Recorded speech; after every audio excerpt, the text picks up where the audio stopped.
So then on nice sunny days like this, you've got to take advantage of them.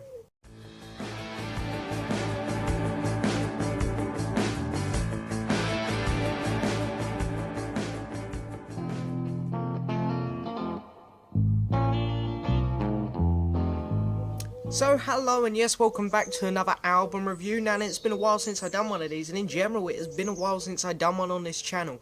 A video in general, so I wanted to come back and do a video which I thought you guys would all like, and it's been a good 2 weeks since I've done a video now, and of course the last video I done was not even music related. It was a Blu-ray collection video which went over really well, so I want to thank everyone who tuned in for that, and you might be seeing some more movie collection videos pop up on this channel in the future. But anyway, today I wanted to come back and do something music related because that's what this channel is about.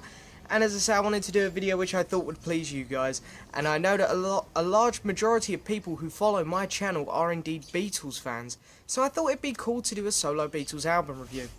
And the last one I done was John Lennon, and I kind of tore into the album. I reviewed Sometime in New York City. I kind of tore into that album a bit. So I wanted to come back and do an album which I generally liked a lot more, and by one of the Beatles which I haven't reviewed since I kicked in my new reviewing system.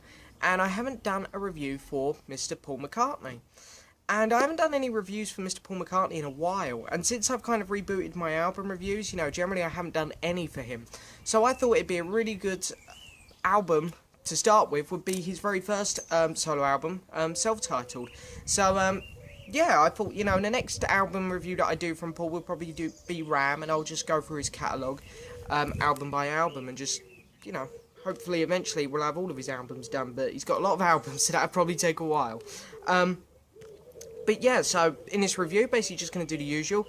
We're going to go over each track individually, or I'll give you a bit of information, then we'll go over each track individually. We're going to mark each track individually out of 10. I'll show you my copy of the vinyl record and the other bits I have to do with the album. Then we're going to add up all the scores I gave it, and then divide it by the total number of scores I've given it, which will give us an overall number out of 10. So anyway, McCartney, here it is, the first album by the Beatles solo. And of course there's quite a bit of history around this album as to how it came out, because at the time, you know, the Beatles were gearing up to release the album Let It Be. John Lennon had said to the other three Beatles privately that in 1969 he'd said, you know, he was going to leave the band, but they didn't make it a public announcement. But then Paul decided to go out of his way and publicly announce it, and also announce the release of this album. And even though the other three Beatles tried to get him to delay this album, so for the other Apple releases coming out, or scheduled to come out that year, of course we all know the one they were really cared about, and that was Let It Be. Paul went against it and released the album anyway. And he released it on the 17th of April 1970. And this was, of course, his first solo album, and in the US it hit #1, but in the UK it didn't quite get the #1 spot because of Simon & Garfunkel's Bridge Over Troubled Waters. And we all know that album, and that's a pretty incredible album, so it's kind of understandable why this one didn't get the #1 spot. But hey, #2, not bad for a debut album at all. And this album has, I think, 14 tracks on. I might have, I could recount them quickly. 6, 7, 8, 9, 10, 11, 12, 13, I was one off. So anyway, let's get started. Now then, half the tracks on here are instrumental, but anyway, so the first track up is called The Lovely Linda, and this was Paul's short little kind of doodle song for Linda. It's literally 40 seconds long, and I think he kind of felt that he had to do this, because Lennon was doing so much for Yoko, and in his songwriting for the Beatles, and of course, you know, I'm pretty sure Paul could take a pretty good guess that John was going to go on to write a lot about Yoko in his solo career. So I think Paul was kind of like, well, I've got to write something for Linda, really. And yeah, it's just a short little cute kind of doodle song here. It's really hard to rate this one out of 10, to be honest, because it really is just Paul on the acoustic, just, you know, whacking out this small little riff, just singing Lovely Linda. So it's really hard to rate this song, so I'm just going to go with a 5, just going to give it an average score, because really it isn't bad, but it isn't good, because, you know, it's not bad because it's actually quite a fun little tune, and it's not good because it's 40 seconds long, it doesn't go anywhere, it doesn't do anything. But anyway, it opens up the album quite nicely, sets the tone really well, and then we move into the track That Would Be Something. So this has a really, really good guitar riff, starting us off, and you know, this feels like the first proper song. It's like, okay, this is going to be good. But then there's not much lyrics to it. But I like how the bass and the drums kind of come in slowly and they kind of build up the song. However, it doesn't really build up to much, which is the disappointing thing about this song, because it really does a great job of building tension up quietly in the background through the bass and drums, and it just doesn't really go anywhere. However, it's a fun song, and yeah, I'm going to give that one a 6 out of 10. The next track up is another instrumental, and this is got quite a slow start to it, and this is Valentine's Day. But it's got some really good guitar moments on it. You know, it kind of has this kind of unusual feel. You definitely wouldn't be expecting McCartney to do this back in 1970 after the stuff he'd done with the Beatles. But, you know, it has this great feel to it, and it's a very interesting song. However, again, it just doesn't do much. It kind of builds up and doesn't go anywhere. So I'm going to drop this one back to a 5 out of 10 as well. But then we get what is one of my favourite tracks on the album, and this is Every Night. And lyrically, this is about the Beatles breakup. You know, it's about, you know, what's he going to do? What's Paul going to do in his time now, you know? Bit depressed at this point in time, of course. We all know that story. But it starts off with a nice acoustic beat. And I love the breaks in between the song. It really livens the song up, gives it a lot more character, and really gives off better vibes. It's not just going to be one of them straightforward, boring songs where it's just, you know, he's just going to sing the same line over and over again, which Paul likes to do on this album a bit, not going to lie. But, you know, it breaks the song up really well, and it has some great moments on it. Even though, you know, there's not really much to it lyrically, the chorus is great. It's a lot of fun, so I'm going to give this track an 8 out of 10. And then the next track is called Hot as Sun, Glasses.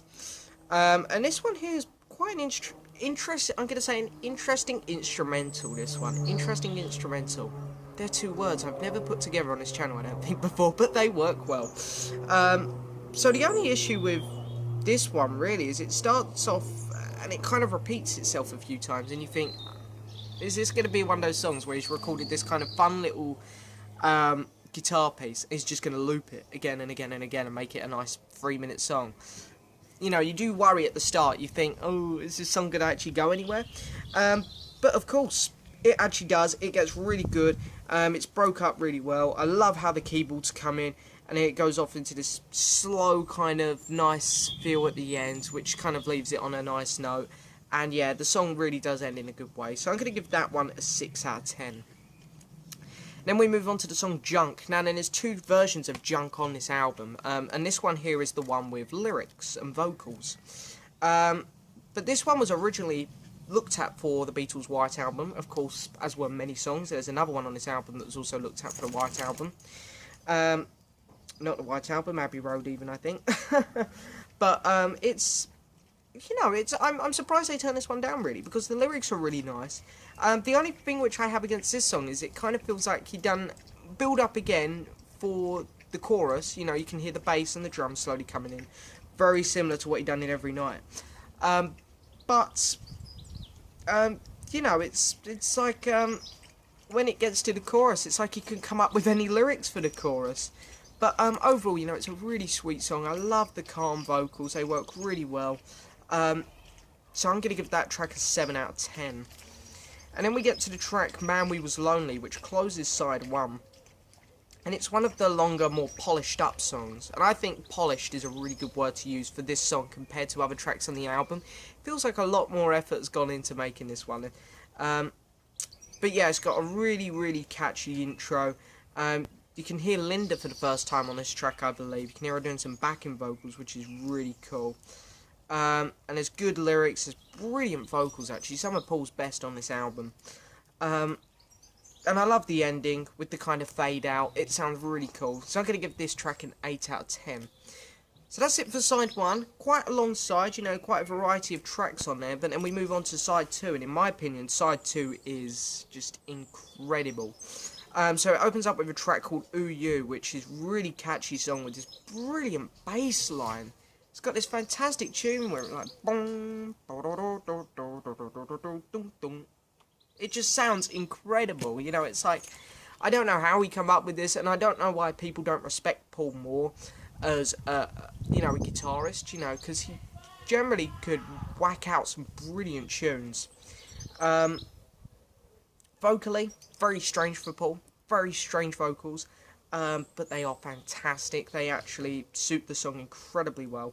and all round just a great song, so I'm going to give that one a 9 out of 10. Okay, so the next track up is another instrumental, and this is called Mama Miss America, and this one mainly focuses really on the piano with the solos at the start, which I really like because the previous instrumentals are mainly focused on guitar, and while they're the best instrumentals, I think, you know, being a huge Clapton fan, you know, it's nice to kind of even the album up if you're going to do a few instrumentals, so you've got a nice piano-based one here.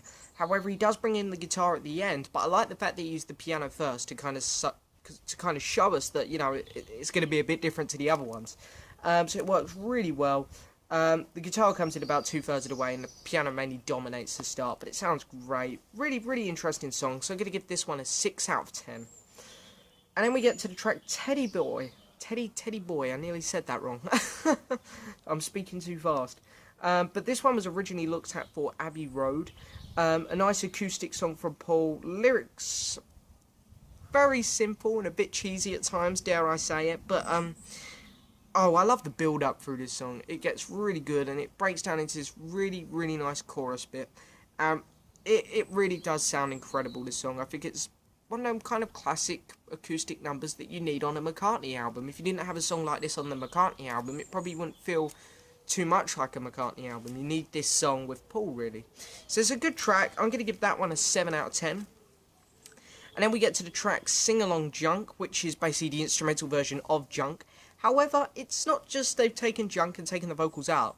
They've actually added things on the top, replacing the vocals. So they've had some extra guitar work, there's some great keyboard work on it, and it just sounds like there's more life to it. So it would have been nice, I think, to have maybe them combine, or Paul to have combined the tracks, maybe maybe not on this album, but maybe in the archive box set. Would have been nice to hear Paul singing with these instruments going over the back. Might not sound very good at all, really, but I'd be definitely interested in hearing it. But anyway, Sing Along Junk is going to get a 6 out of 10. And then we get onto the track Maybe I'm Amazed. And, come on, I mean, okay.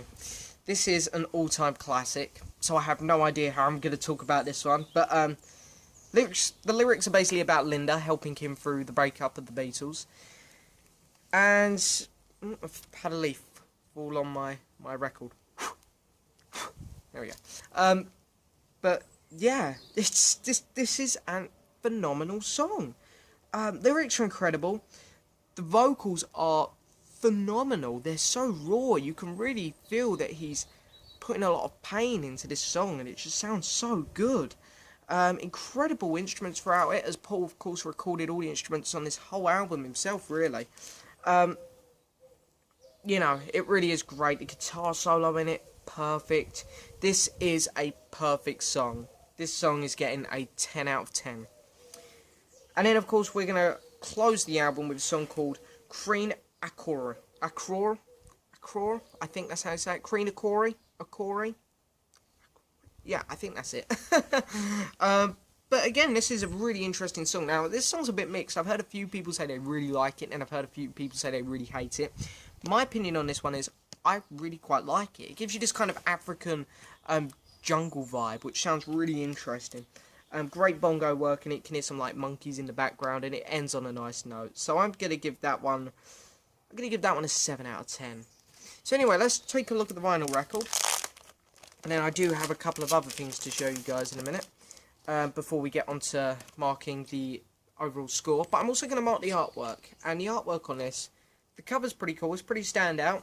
However, there's no name of mention of McCartney on the cover, so I don't know how you were meant to know back in 1970 whether this was McCartney. And of course, unless you looked on the back where you got this awesome photo of him with Stella. And then a really nice gatefold there with lots of pictures there from him in Scotland and whatnot. So, and of course his holiday, which is really nice. So artwork wise, yeah, I'm going to give this one, I'm going to give it an 8 out of 10 on the artwork. Really nice. I think if they just had McCartney or something, you know, something to symbolise it was Paul a bit more on the album cover, I think I'd be more inclined to go up to a 9. But anyway, so yeah, really nice gatefold on this one. Of course, it's an Apple release. And this is an original first pressing from 1970. And the sun's gone in now. Just when I want it to catch the light, show you that generally no marks on it. Very clean, nice copy. I got this one about a year ago when I was away in Great Yarmouth here in the UK, and I got a steal on it, just £2, so really cool. And then of course it has been remastered in the archive edition, so you've got the archive CD there, which is really nice, highly recommended, you know. I love how they do the archive CDs. You get the little book kind of stapled in there, and you get some extra pictures. CD slides out the top. Really nicely done. They feel really quite, you know, posh. Like, should be wearing cotton gloves with them or something. I have to say, they've done them a lot better than the John Lennon ones. I love the Lennon signature box set. It's incredible, but they're so thin, and, you know, you feel like you have to be wearing cotton gloves with them. You know, the Lennon ones just feel a bit too flimsy for me. So I think the Paul McCartney archives are easily some of the best remasterings I've ever seen. And then, of course, you can get it remastered on vinyl as well. And it's pretty easy to tell this from the original vinyl, because you've got the strip down here. And also you get a bonus vinyl on here with a track called Suicide, which is really good. Maybe I'm Amazed from the One Hand Clapping session. Every Night from Live at Glasgow. Hot Sun. Maybe I'm Amazed. And then Don't Cry Baby, which is an outtake. And Womankind. And that's a mono demo, so really cool there. And then, of course, the last thing that I have to show is the box set, or book. You know, some people call these box sets, and I guess a couple of them are. The Wings Over America and the Ram one, they're box sets, and I have a feeling that Flowers in the Dirt will be like a box set as well. But I really class this as just a book. So this is really cool. This goes over so much detail. All the way through the album, through the recording process, all the way through to its actual release, and whatnot. So yeah, let's flick through a little bit more. Some nice pictures in there. And at the back, you get the CD, the bonus CD, and a DVD, which is basically just going over, forget what the DVD is, just bonus film. It's got the album story, The Beach, Maybe I'm Amazed music video, Suicide from the One Hand Clapping, the stuff from the concert, the live concert for the people at Campuchie in 1979. Seems a bit out of place there, considering this album's from 1970, and that's all the way from 1979. And then just some other live performances there, and you get Junk, and that would be something from the Unplugged sessions in the 90s. So yeah, pretty cool. So then, adding up all the scores I gave it and dividing it by the total number of scores I gave it, this album actually gets quite a good position. And I definitely think that, yeah, it's a really good score for this album, I do. Considering there's a lot of tracks on here which don't do too much, I generally feel like this album, a lot of the tracks are very unpolished and they needed a little bit more production work. I feel that this album generally makes up for it in so many other ways, through certain tracks on the album. And, yeah, it's going to get a solid 7 out of 10. So, really good there. Solid 7 for Paul McCartney's McCartney. And of course, now let's head over to the album ranking board inside, where we can put it on there and see where it ranks. So then, coming over here to the album ranking board, of course, we've got to put the tag on for McCartney, and there it is at a 7.0. So he's going to go straight in here on the red line. There we go. And there he is. So, of course, that's it for this album review, guys. I hope you've enjoyed it. I think this album got a really good score, and yeah, I'll definitely be back to do some more album reviews soon. Probably won't do another McCartney one next, but yeah, there probably will be a channel update coming where I will be announcing that there'll be some more movie-related stuff going on this channel now. But of course, I'm always going to stick with music mainly on this channel. It is my main passion for this channel, so for the people out there who might be worried that this channel's going to turn into movie stuff, it won't. It'll be like 1 out of 4 videos or so, maybe. I'm definitely going to keep up with all the music stuff, because I know that's what you guys like the most. And, of course, yeah, there probably will be another McCartney review coming up soon, and that'll be Ram. I'm going to try and go in chronological order now with McCartney. But anyway, that's it for this video. I hope you guys enjoyed it. Please hit the subscribe button, like the video, and leave a message. Thank you very much for watching, and I'll see you guys next time. Bye.